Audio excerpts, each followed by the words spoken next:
네, 이 시간에는 사명에 집중하라라는 제목을 가지고 함께 말씀을 나누도록 하겠습니다. 조금은 유치할 수 있는 예화인데요. 한번 들어보겠습니다. 어머니의 심부름을 받은 아이가 있습니다. 마트에 가서 뭘 구입을 해와야 돼요.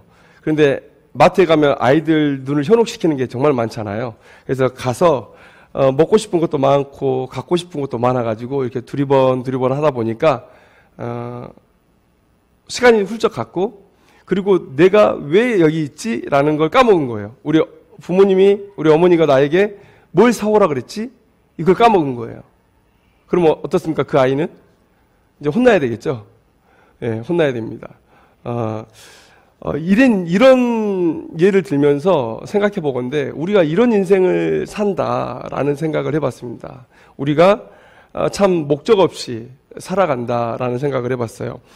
불신자들에게 왜 삽니까? 라고 물어보면 그 질문에 쉽게 답할 사람이 있을까요? 만약에 쉽게 답을 했다면 또 한 번 물어보세요. 정말 당신 추구하는 그것이 당신의 삶을 다 바쳐서 쟁취할 만한 가치가 있습니까? 라고 물어보면 또 더 대답하기가 어려울 것 같아요. 여러분, 세상 사람들이 쉽게 얘기할 수 있는 것들 뻔하잖아요. 그렇죠. 제일 많은 사람, 한 90% 이상은 돈 얘기할 거예요. 우선 돈을 벌어야 그 다음에 명예도 있고, 얘기하지 않겠습니까? 권세도 있고. 돈 얘기할 거예요. 그런데 내 삶을 다 바쳐서 그 돈을 위해 수고했다라고 하면 아마 죽을 때 사람들 다 후회할 거예요. 내가 이것 위해 살았던가라고 후회하게 될 겁니다. 그래서 이렇게 물어보면 왜 삽니까? 또 그러면 그것이 당신의 인생을 다 바쳐서 쟁취할 만한 가치가 있는 것입니까? 라고 물어보면 쉽게 대답하기 어려울 거예요. 만약에 그럴 리는 없겠지만, 불신자가 그럴 리는 없겠지만 하나님께서 내 인생을 바라보면서 얼마나 소중하게 생각하시는지 그 마음만큼의 소중함을 가지고 자기의 인생을 바라본다면 절대 쉽게 대답 못할 거예요. 그렇지 않겠습니까? 그런데 이런 질문을 우리 신자들에게 하면 어떨까요? 왜 사십니까? 라고 물어보면 그것에 대한 답을 쉽게 하는 분들이 있을까요? 우리는 쉽게 해야 되는데 쉽게 하기가 쉽지 않아요. 몰라서 안 할 수도 있습니다. 혹은 알아도 이론적으로 알아서 하나님께 죄스럽고 부끄러워서 말을 못할 수도 있습니다. 아는데 외면하고 살아온 시간들이 너무 오래됐거든요. 왜 사느냐는 답은 반드시 하나님으로부터 와야 됩니다. 바로 하나님이 우리를 부르신 목적이 바로 우리의 사는 목적, 이유가 되어야 되는 것이죠.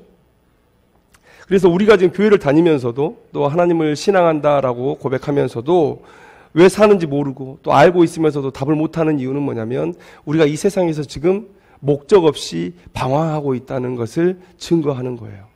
목적 없이 방황하고 있다. 여러분, 만약에 모세에게 이 질문을 했다고 해보세요. 모세에게 가서 왜 사십니까? 라고 물어보면 모세가 뭐라고 대답했을까요? 대답하는 거 어려웠을까요? 아니죠. 모세는 매우 명확하게 얘기했을 것입니다. 나 이스라엘 백성들 출애굽시키러 갑니다. 이스라엘 백성들 구원하라고 하나님께서 보내셔서 나 그거 순종하려고 갑니다. 그것 때문에 삽니다. 라고 아주 명확하게 얘기했을 거예요. 오늘 우리의 삶도 하나님께서 나를 무엇으로 부르셨는지 그것을 깨닫고 그 부르신 그 사명에 초점 지어진 삶을 살아야 되는 것이죠. 우리가 그것들을 잊고 있지만 오늘 본문에 나오는 모세의 모습 속에서 사명자의 삶에 대한 태도를 보고 도전을 받는 그런 귀한 시간이 되었으면 좋겠습니다. 오늘 말씀의 배경은 어떤 것이냐면 하나님께서 모세를 광야에서 부르셨잖아요. 두려워서 못 가겠다고 하는 이 모세를 화를 내면서까지 하나님께서 불러가지고 지금 애굽 바로왕 앞에 세운 것이죠. 그리고 하나님께서 반드시 너와 함께 하겠다라는 약속도 해주셨습니다. 그래서 애굽에 들어갈 때 하나님의 지팡이를 가지고 들어갔다. 하나님의 권위, 권세, 능력을 가지고 애굽에 들어갔다라고 그렇게 말을 하고 있어요. 그런데 지금 이 모세는 양측의 공격을 받고 있어요. 바로 앞에 가서는 이스라엘 백성들 광야로 나가게 해달라라고 요구해서 이 바로에게 미움을 받고, 그런데 또 바로가 이 모세와 이스라엘 백성 사이에 이간질을 시키기 위해서 노역을 고되게 하니까 이 고된 노역 때문에 이스라엘 백성들로부터도 지금 모세가 공격을 받아요. 그래서 양쪽에 공격을 받고 모세와 아론이 중간에 딱 껴있는 거예요. 아무도 자기 편이 없습니다. 그런데 오늘 21절 말씀을 보니까, 자, 바로에게 가서 지금 이 애굽이 노동을 어떻게 시키냐면 감독관은 애굽 사람이에요. 그런데 그 밑에 이스라엘 사람들을 뭘 시켜놨냐면 기록원을 시켜놨어요. 기록원을. 기록원이 어느 정도의 이 이스라엘 백성들을 다스릴 수 있는 그런 권한이 있었나 봐요. 근데 이 기록원들이 너무 노역이 고되니까 바로에게 가서 얘기를 하는 거예요. 아마 이 기록원들이 이렇게 생각했을 것 같아요. 바로의 허락 없이 이 감독관이 우리에게 너무 고된 노동을 시킨다라고 생각했던 것 같아요. 그래서 바로에게 가서 얘기합니다. 당신 감독관들의 죄로 인해서 우리가 너무 고생스럽다. 이걸 좀 바로잡아달라. 근데 바로가 이건 내 뜻이다라고 얘기를 하는 것이죠. 그리고 그 이유가, 그 원인이 무엇이냐면 바로 모세와 아론이 내게 이스라엘 백성들로 하여금 광야로 가서 하나님께 제사하게 해달라. 이 요구 때문에 너희들에게 이렇게 무겁게 노역이 부과된 것이다 라고 얘기를 했을 때 21절 말씀에 그 바로에게서 그 말을 듣고 나오는 그 기록원들이 모세와 아론을 보면서 하는 말이에요. 21절에 그들에게 이르되 너희가 우리를 바로의 눈과 그의 신하의 눈에 미운 것이 되게 하고 그들의 손에 칼을 주어 우리를 죽이게 하는도다. 여호와는 너희를 살피시고 판단하시기를 원하노라. 이렇게 얘기하고 있어요. 모세는 이스라엘 백성들의 구원을 위해서 그 두려움을 무릅쓰고 지금 애굽 땅에 와 있는데 이스라엘 백성들은 모세에게 지금 저주를 퍼붓습니다. 그런데 이 저주를 우리가 조금만 더 깊이 들어가면 이건 무슨 뜻이냐면, 여러분, 자, 성경 속에서 하나님의 백성을 대적하는 자는 하나님께서 죽음으로 갚아주셨죠. 지금 우리를 죽이게 하는도다. 이스라엘 백성들을 죽이게 하는 모세를 향해서 여호와는 너희를 살피시고 판단하시기를 원하노라. 이 말은 곧 무슨 얘기입니까? 하나님께서 너희들 죽였으면 좋겠다는 거예요. 네가 우리를 바로에게서 미움받게 해서 죽게 만들었으니까 하나님께서 너에게 합당한 벌을 내리기를 원한다라는 얘기는 뭡니까? 우리가 죽게 생겼으니까 너도 죽었으면 좋겠다는 거예요. 모세에게 매우 강력한 지금 저주를 퍼붓고 있는 것이죠. 그런데 이 모세가 오늘 우리가 읽었던 본문 속에서 하나님 앞에 기도를 해요. 기도를 하는데 여러분 어떤 기도가 나와야 될 것 같으세요? 가기 싫다고 하는 사람을 억지로 끌어다가 지금 애굽병 바로 앞에다 놓고 지금 양측의 모든 공격을 받고 있어요. 하나님은 나와 함께 하신다고 해놓고 이 미움을 받는 상황을 방치하시는가? 그러면 모세가 어떤 기도를 해야 맞습니까? 하나님께 원망하고 불평하는 기도를 해야 맞죠. 그런데 오늘 본문의 기도를 들어보니까 이 기도를 읽고 깜짝 놀랐어요. 여러분 다시 한번 읽어볼게요. 모세가 여호와께 돌아와서 아뢰되 주여 어찌하여 이 백성이 학대를 당하게 하셨나이까? 어찌하여 나를 보내셨나이까? 내가 바로에게 들어가서 주의 이름으로 말한 후로부터 그가 이 백성을 더 학대하여 주께서도 주의 백성을 구원하지 아니하시나이다. 지금 여기 중간에 어찌하여 나를 보내셨나이까? 이거는 내가 왜 이 자리에 있어야 됩니까? 라는 불평을 얘기하는 게 아니에요. 내가 이 자리에 있기 때문에 지금 이스라엘 백성들이 학대를 당하고 있습니다. 라는 뜻이거든요. 그러니까 처음부터 끝까지 지금 이스라엘이 당하는 학대를 너무 안타까워하면서 이스라엘의 구원을 위해서 기도하고 있어요. 자기를 저주하는 이스라엘 백성들, 자기를 원망하는 이스라엘 백성들을 향해서 이 모세가 기도하고 있는 거예요. 왜 그러면 모세가 이 기도를 합니까? 모세가 왜 이런 기도를 하죠? 모세는 사람이 아닙니까? 아무리 그가 온유하다 해도 모세도 사람인데 불평과 원망이 있지 않겠습니까? 모세가 이렇게 기도하는 이유는 바로 하나님이 내게 주신 사명 때문에 그래요. 사명 때문에. 하나님께서 이 모세에게 주신 사명이 뭡니까? 이스라엘의 구원이에요. 하나님께서 이스라엘을 사랑한다고 얘기해요. 그리고 내가 이스라엘의 부르짖음을 들었다고 말씀하시고 그리고 내가 그들을 구원해야 되겠다라고 얘기하세요. 하나님께 이스라엘 백성들은 살려야 될 백성이고 그래서 하나님의 그 말씀을 듣고 사명을 받은 이 모세도 이 이스라엘을 미워할 자격이 없어요. 권리가 없어요. 하나님의 사명을 맡은 이 모세는 이스라엘 그 사명을 맡은 그 순간부터 이스라엘 백성들을 사랑할 수밖에 없는 자가 되었다는 거예요. 모세의 이 상황을 이겨낸 사명자의 모습은 오늘 이 시대에 우리에게 사명자의 삶이 어떠해야 되는지를 보여주는 거예요. 사명을 맡은 사람은요, 자기의 감정도 자기의 처한 상황도 불평거리, 원망거리가 되지 않고 오직 그 사명만 생각해서 가는 거예요. 그냥 그 사명에 초점 짓고 그냥 내 인생을 살아가는 거예요. 하나님이 주신 그 사명이 내 삶에, 내 선택에 최우선 가치를 가지는 거예요. 그래서 우리가 이렇게 모세처럼 우리도 사명에 붙들린 삶을 살아야 되거든요. 사명에 붙들리면 우리의 상황을 이겨낼 수 있어요. 어려워도 우리의 상황을 이겨낼 수 있습니다. 문제는 우리가 사명을 잊고 산다는 거예요. 내가 얼마나 하나님 앞에 귀하게 부름을 받고 쓰임을 받아야 될 자인지를 우리가 잊고 살고 있다는 거예요. 그게 우리가 아픈 이유입니다. 그게 우리가 힘든 이유예요. 우리는 이 본문을 읽으면서 또 들으면서 이렇게 생각해요. 야, 참 모세 대단하다. 모세 대단하다. 위대하다. 이런 생각합니다. 그런데 동시에 이런 생각을 해요. 혹시 지금 이 시간 하나님의 말씀을 들으면서 이런 생각을 같이 하셨을지 모르겠어요. 은연중에 우리는 이런 생각을 하게 됩니다. 이 모세는 하나님 앞에 매우 특별한 사람 아니었나? 내가 이 정도까지 헌신할 필요가 있을까라고 생각해요. 슬그머니 뒤로 물러나요. 혹시 그래 보신 적 없습니까? 다윗의 이야기를 들을 때, 여호수아의 이야기를 들을 때, 바울의 이야기를 들을 때, 그래, 저 정도 사람이면 그렇게 쓰임 받겠지. 근데 나 정도야 뭐. 그러면서 슬그머니 뒤로 빠져요. 우리는 매우 습관적으로 뒤로 빠져요. 모세 정도 되면 그 정도 해도 되지. 근데 나는 뭐 이런 식으로. 그래서 하나님의 말씀을 들을 때 도전을 못 받는 거예요. 하나님께서 오늘 이 베드로에게, 모세에게, 바울에게 주시는 그 말씀이 내게 주신 말씀이라 그것을 인정하지 않으니까 이 말씀이 은혜가 안 되는 거예요. 그냥 다른 사람들 얘기인 거예요. 근데 이런 습관으로 우리가 말씀 앞에 서는 경우가 너무 많아요. 만약에 우리가 매 순간 하나님의 말씀을 들을 때 이 말씀은 내게 주신 말씀이다 라고 듣는다면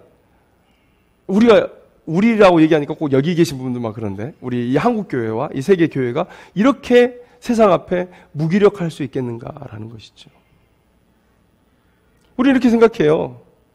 이 말씀은 하나님의 선택된 매우 특별한 사명자에게만 주시는 말씀이에요. 난 아브라함도 요셉도 모세도 여호수아도 아니다. 또 이거는 리더들의 이야기 아닌가, 목회자들의 이야기 아닌가 라고 그렇게 생각할 때가 많다는 거예요. 그래서 우리는 누구를 생각합니까? 이스라엘의 이름 없이 사라져갔던 수많은 사람들을 얘기하면서 아니 이렇게 쓰임받은 사람도 있고 모세 뒤에 졸졸 따라다니던 사람도 있지 않겠나 이렇게 생각하면서 우리는 슬그머니 그 자리에 딱 그 군중 속으로 쏙 들어가서 이 영적인 의무, 하나님의 부르심에 대해서 조금은 둔감하게 살아가는 것이죠. 양심의 가책을 좀 내려놓는 것이죠. 그런데 여러분, 오늘 함께 나누고 싶은 얘기는 이겁니다. 그러면 우리가 그렇게 뒤로 숨어서 함께 이스라엘 백성들의 군중 속에 또 신약 시대에는 교회에 여러 이름 없는 성도들 틈에 우리가 껴 있었다면 그러면 그 사람들은 하나님의 부르심 없이 영적인 의무감 없이 살아갔는가? 이런 사명에서 자유로운 삶을 살았는가라는 거예요. 자, 우리가 구약에서 율법은 하나님의 백성들의 삶의 원리라고 우리가 얘기합니다. 그죠? 그래서 율법을 지키면 율법을 지키는 자는 곧 하나님의 백성됨을 증거하는 것이고 하나님께서 복을 주세요. 근데 율법을 어기면 나 스스로 나는 하나님의 백성 아니에요. 저는 하나님의 복이 필요 없습니다 라고 하는 사람이에요. 그래서 하나님께 저주를 받죠.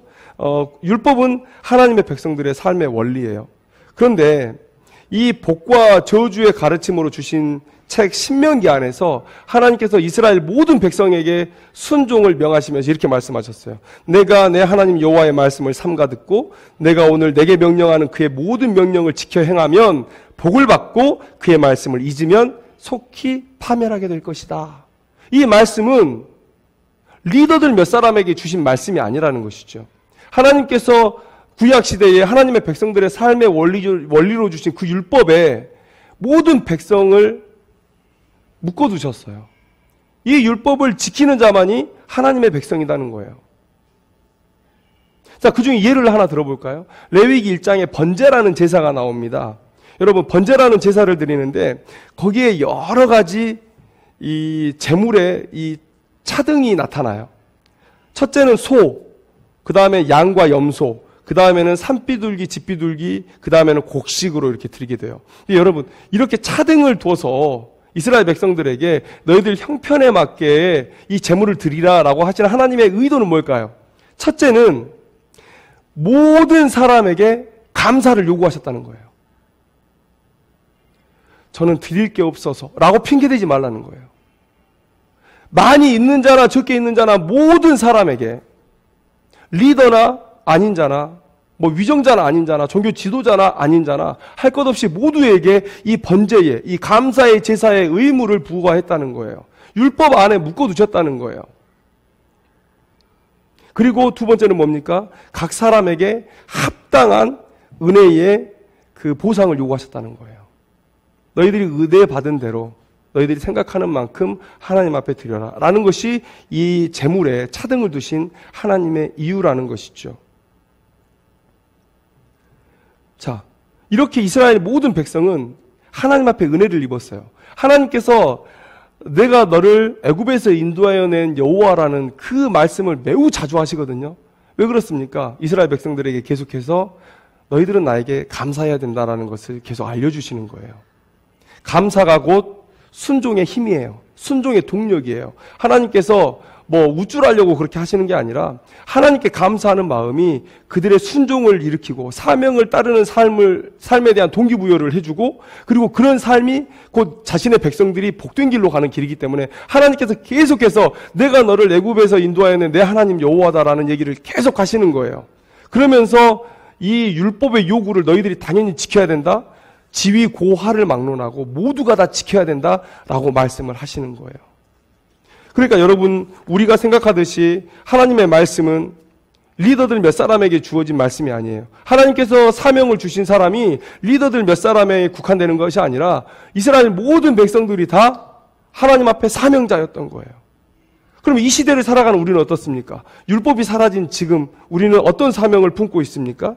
우리 다 아는 말씀이에요. 너희는 가서 모든 민족으로 제자를 삼아 내가 너희에게 분부한 모든 것을 가르쳐 지키게 하라. 이 예수님의 지상명령이라고 우리가 이름 붙인 이 명령이 우리가 다 짊어져야 될 사명이라는 것이죠. 여기서 너희는 누굽니까? 예수님과 함께 감람산을 올랐던 11제자가 먼저 너희가 될 거예요. 그런데 그 다음 이들로 인해서 복음을 들은 사람들이 다시 예수님 앞에 선 너희가 될 것이고, 또 그 예수님 앞에 선 너희로부터 복음을 들은 또 누군가가 또 예수님 앞에 선 너희가 될 것이고, 그래서 오늘 우리 모두가 다 감람산 승천하시기 전 예수님 앞에 선, 그 자리에 서서 예수님의 이 지상 명령에 대한 요청을 들은 사람들이 다 된다는 거예요. 이게 오늘 우리의 사명이라는 거예요. 예외 없이 복음을 들은 누구나 다 사명자라고 하나님께서 우리에게 말씀하고 계신다는 것이죠. 자, 예수님께서 탕자의 비유, 그리고 99마리를 두고 잃어버린 한 마리의 양을 찾으시는 목자의 비유를 통해서 얼마나 이 복음 전파하는 사역, 또 영혼 구원의 사역이 하나님께 기쁨이 되는지를 여러 번 말씀해 주셨어요. 여러분, 우리가 복음을 들고 세상에 나가서 영혼 구원의 사역을 감당할 때에 하늘과 땅의 모든 권세를 예수님께 주신 그 하나님께서 친히 역사하셔서 큰 일을 이루시고 온 땅 위에 홀로 영광을 받으시는 거예요. 이게 우리의 사명이에요. 이게 우리의 사명. 우리가 하는 모든 일은 이 복음 전파, 영혼 구원, 그리고 제자를 삼는 사역에 집중되어야 되는 것이죠. 우리 왜 삽니까? 당신 왜 삽니까? 라고 물어보면 우리가 이 얘기를 해야 돼요. 예수님의 명령을 쫓아 저 복음 전하러, 영혼 구원하러, 제자 삼는 사역하러 저 삽니다. 라고 얘기를 해야 돼요. 우리의 삶의 모양이 어떤 모양을 띠건 간에 직장 생활을 하던 목회자를 하던 선교사를 하던 아니면 직장의 일이 어떤 다양한 분야건 간에 하든 상관이 없어요. 우리의 목적은 바로 이 구령의 사역을 하는 거예요. 복음 전파의 일이에요. 그리고 그 일을 위해서 우리의 세상의 삶이 있는 거예요. 그런데 우리는 어떻습니까? 세상의 삶에 치여서 우리의 삶의 목적을 잃어버려요. 그래서 살다가 어느 날 갑자기 누군가 물어봅니다. 우리 왜 살지? 라고 물어보면 멍해요. 그리고 머릿속으로 알고 있어도 말로 하기는 좀 부끄러워. 그런 모습들을 우리가 가지고 살아간다는 것이죠. 여러분은 절대 작지 않습니다. 왜요? 하나님이 작지 않으시기 때문에. 여러분도 모세와 같은 사람이고, 여러분도 여호수아 같은 사람이고, 여러분도 바울과 같은 사람이에요. 여러분, 바울이 이렇게 얘기합니다. 에베소서 3장 8절 말씀에 모든 성도 중에 지극히 작은 자보다 더 작은 나다 이렇게 얘기해요. 디모데전서 1장 15절 말씀에 죄인 중에 내가 괴수다라고 얘기해요. 자, 이런 바울을 사용하셨어요. 그런데 여러분 이 말씀을 들을 때 야, 바울 참 겸손하구나 이렇게 생각하시죠? 그런데 여러분, 자, 겸손의 사전적 의미는 이랬습니다. 남을 존중하고 자기를 내세우지 않는 태도. 그런데 여러분, 자기를 내세우지 않는 태도라는 이 말에는 이런 말이 숨어 있어요. 내세울 것이 있지만 그러나 내세우지 않는 거예요. 세상이 말하는 겸손은 이런 거예요. 내가 가진 게 있는데, 실제로는 가진 게 있는데 안 가진 것처럼 행동하고, 실제로는 내가 상당히 높은 사람인데 낮은 사람처럼 행동하는 것을 세상 사람들은 겸손이라고 얘기해요. 그런데 성경에서 겸손은 그렇지 않습니다. 성경에서 겸손은 그런 의미가 아니에요. 성경에서의 겸손은 자기를 제대로 아는 거예요. 이게 겸손이에요.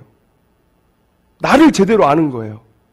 그래서 우리는 원래 없었고, 우리는 원래 낮았고, 우리는 원래 할 수 없었고, 이 사실을 아는 거예요. 그러니까 사도 바울이 겸손했어요. 그런데 세상적인 관점에서 겸손한 게 아닙니다. 사도 바울은 하나님 앞에 자신이 섰을 때 자신이 얼마나 무능하고 얼마나 낮은 존재라는 것을 알았던 거예요. 그래서 사도 바울의 이 고백은요, 자기를 낮춰서 하는 고백이 아니고 그냥 자기가 낮았던 것을 고백하는 거예요. 자기가 낮았던 걸 고백하는 거예요. 바울이 겸손하죠. 당연히 겸손하죠. 근데 어떤 면에서 겸손합니까? 하나님이 계시지 않으면 난 아무것도 아니라는 것을 알았다는 면에서 바울이 겸손한 거예요. 바울은 있는데 없는 척한 인생이 아니고요. 없는 인생이었어요. 없는 인생이었어요. 진짜 죄인 중에 괴수가 바울이었어요. 그러면 여러분, 바울이 그렇게 놀라운 일들을 이루는 건 무엇 때문입니까? 하나님께서 바울과 함께 하셨기 때문에 그래요. 나는 할 수 없지만 하나님께서 능력 주셔서 그 일들을 가능하게 하는 것이죠. 그래서 여러분 생각해 보세요. 자, 모세의 이야기를 읽고 여호수아의 이야기를 읽고 바울의 이야기를 읽고 예수님의 12 사도에 대한 이야기를 듣고, 야, 이것은 특별한 누군가의 이야기겠지라고 여러분들이 뒤로 물러나서 군중 속에 파묻혀서 믿음 없는 삶을 그렇게 정당화하려고 한다면 여러분, 그것은 하나님을 무능하게 여기는 죄를 범하는 거예요. 여러분이 할 수 없다는 얘기는 여러분이 스스로 하나님이 할 수 없다고 말하는 것과 똑같아요. 여러분들 바울의 이야기에서 보셨잖아요. 할 수 없는 자를 하나님께서 쓰셔서 정말 이 세계 복음화의 초석을 닫는, 이 시대에 살아간 우리들에게 교리의 토대를 쌓는 그런 놀라운 일을 하게 하셨잖아요. 근데 바울이 진짜 자신의 실제 모습을 고백한 거예요. 나는 할 자격이 없고, 난 할 수 있는 능력도 없고, 그런데 하나님께 붙들려서 그 일을 한 거예요. 그런데 여러분, 바울도 쓰임 받았는데, 여러분, 저는 못해요 라고 뒤로 물러나면, 저는 그럴 자격이 없어요 라고 뒤로 물러나면 하나님이 무능하다고 말하는 게 되는 거예요. 여러분들에게 위로가 될까봐 성경 속에서 정말 말도 안 되는 사람을 쓰신 예를 두 가지 들어드릴게요. 첫째는 야엘이라는 여인을 하나님께서 사용하셨어요. 사사기서 4장에 나오는 이야기인데, 사사 드보라가 바락에게 너 군사 10,000명을 이끌고 나가서 가나안 군대와 싸워라라고 얘기해요. 그런데 이 바락이 가나안의 군대 장관이었던 시스라가 가진 그 철병거가 너무 두려운 거예요. 못 갑니다. 드보라, 당신이 함께 가면 내가 가고 당신이 안 가면 내가 못 갑니다. 그러니까 이 드보라가 얘기하기를 내가 함께 가지만 시스라를 죽이는 영광은 네게 아닐 것이다 라고 얘기를 해요. 근데 이 시스라가 전쟁 중에 패하고 도망가면서 이 여인 야엘의 집에 들어가거든요. 근데 그때 당시에 여인은 그렇게 대접받지 못했습니다. 낮은 자였어요. 그런데 그 여인이 시스라를 죽여요. 나는 새도 떨어뜨리는 그 군대 장관 이 시스라가 이 한낱 여인, 그러니까 그 시대의 관점에서 보면, 지금은 한낱 여인이라고 하면 큰일 나겠지만 그 시대의 관점으로 보면 한낱 여인에게 죽임을 당한 거예요. 여러분, 이 시스라가 야엘의 집에 갈 줄 어떻게 알았을까요? 물론 관계는 있었지만 이 전쟁 중에 야엘의 집에 가서 도망을 하고 아무도 없는 중에 야엘이 이 시스라를 죽여요. 그 여인을 하나님께서 사용해요. 누가 알았겠습니까? 이 작은 자를 사용하실 줄. 그다음에 여러분 하나 더 말씀드릴게요. 자, 열왕기하 7장에 아람 왕 베나닷이 사마리아를 침공합니다.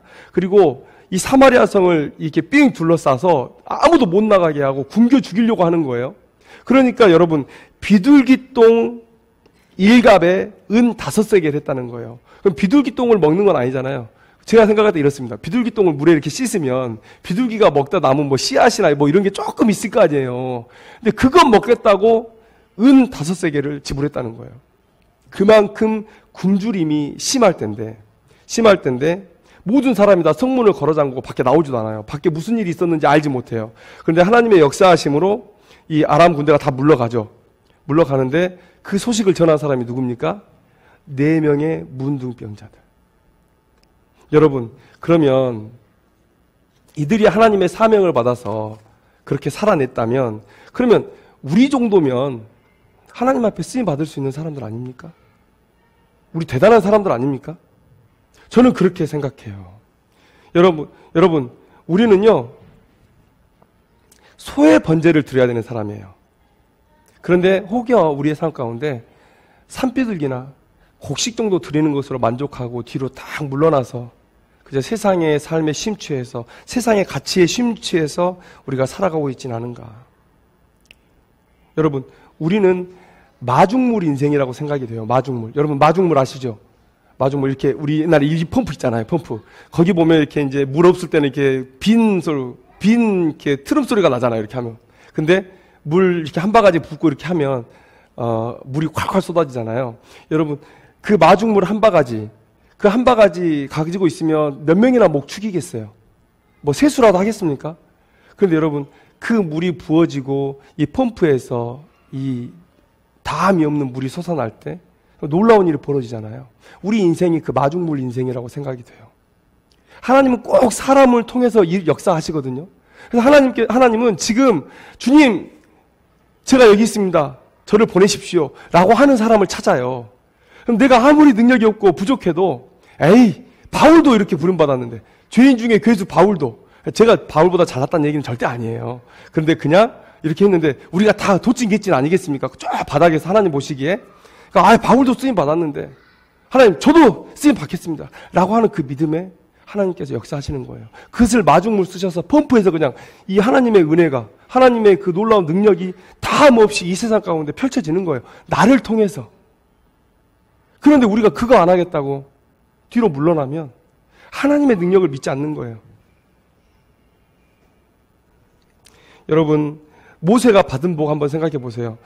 모세가 받은 복. 여러분 생각할 때, 모세는 받은 복이 없잖아요. 이렇게 생각하잖아요. 왜요? 40년 동안 광야길만 걷다가, 목적지 가나안도 못 들어가 보고 죽었는데, 모세가 무슨 복이 있어요? 근데 저는 이 40년 동안 하나님과 동행한 모세를 봐요. 여러분, 에덴 동산이 왜 에덴 동산입니까? 에덴 동산에 뭐 나무가 좀 자라고 먹을 게 많아서 에덴 동산입니까? 아니라고 생각합니다.